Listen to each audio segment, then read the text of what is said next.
Yo, welcome back to SeaWorld. Really easy day today. We are just going to go over key terms in NFT land because look, it's like its own language. It's its own English class, except you don't have as many words, but the words that you do have, you have to know. And yes, it's super easy to just simply go online and get definitions on these, but I'm hoping that today, by going over each term, it's going to make more sense with examples.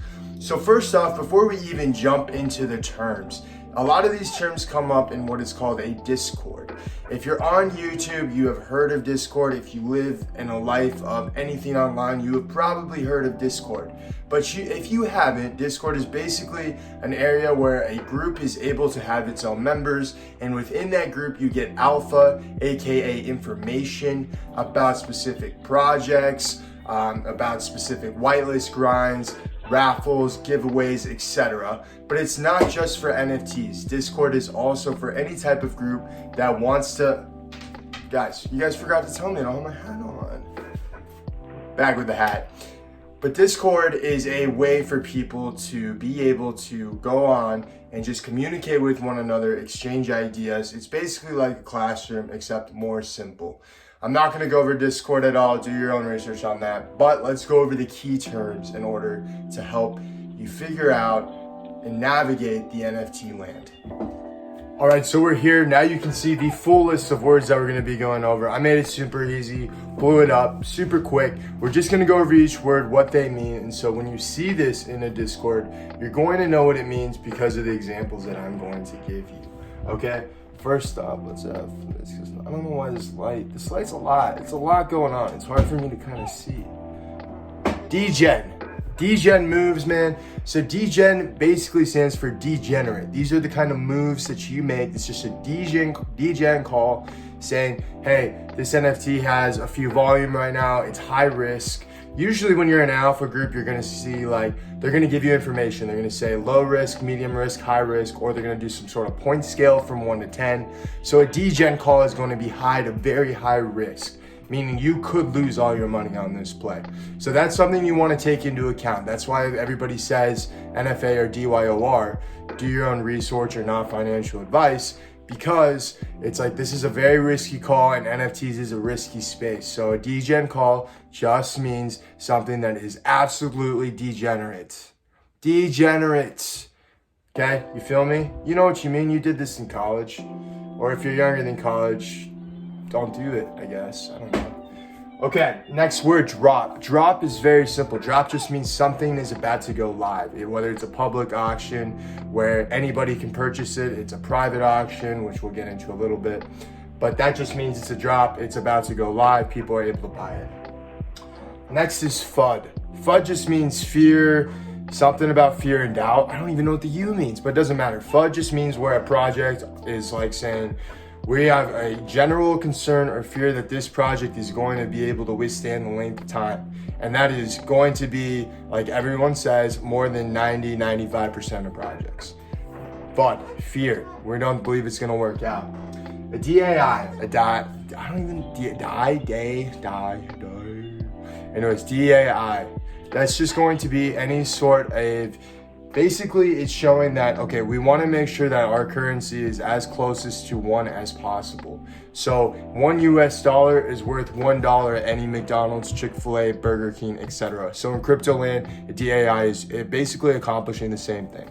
I'm going through these quickly, but I'm gonna show you guys an NFT glossary at the end in my description so that you are able to go and find these words really, really quickly, okay?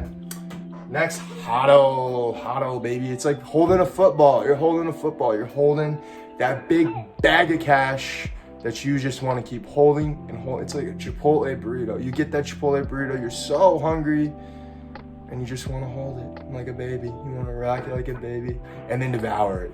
That's what hodling is. You're holding because you believe something is going to be of great value in the future, and that means you want to hodl that piece of project. So a lot of people made money recently on Clone X or Mutant Ape or Bored Ape has been exploding forever, but like more recently I've seen Clone X just skyrocket, and the people that hodled, not including myself, I sold off, absolute idiot. Those that hodl are doing well. Next term is whale. Whale.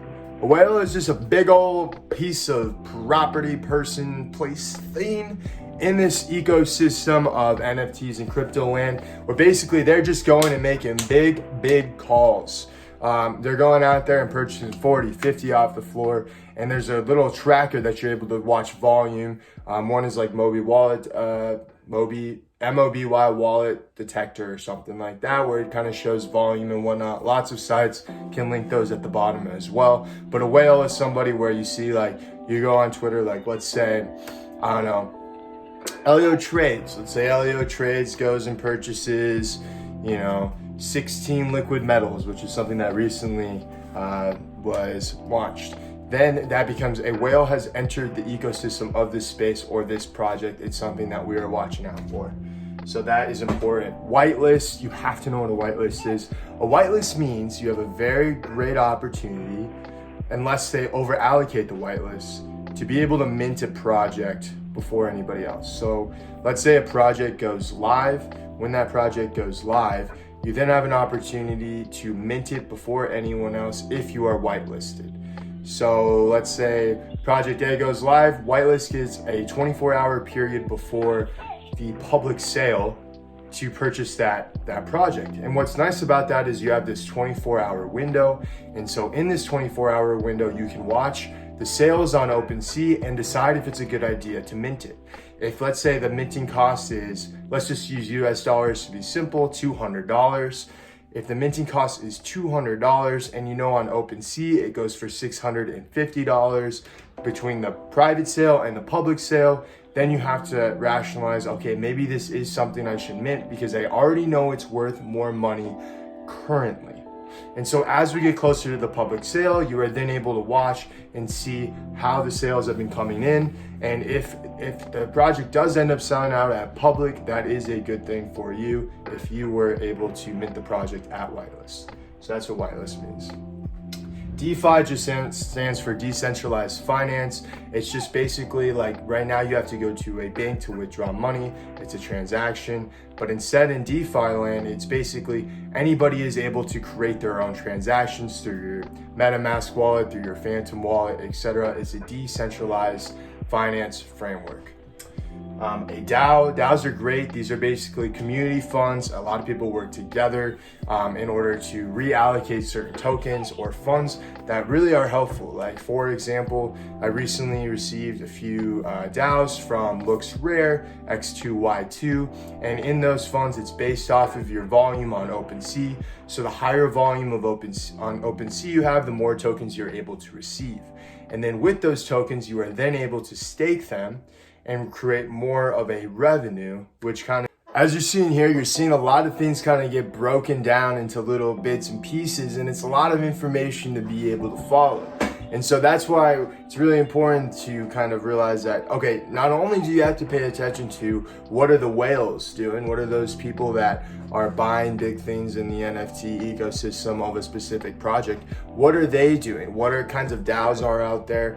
How do I get whitelists? What kind of raffles, giveaways are there? And it's a lot of information and it's overwhelming, which is why I really recommend you check out my daily videos, which is gonna break down, daily to weekly probably, but it's gonna break down different things that I've been noticing out in the ecosystem. So it's really going to really shorten the amount of time you have to spend is if you subscribe and check out those daily news just based off things that are happening on Twitter with whales, etc., DAOs, things that you can make a little extra money on. Those would be important to pay attention to, and also by following my Twitter at C_world with a 1. That way you're able to break this down, get the information you need quickly, and then you know what you need to do from there.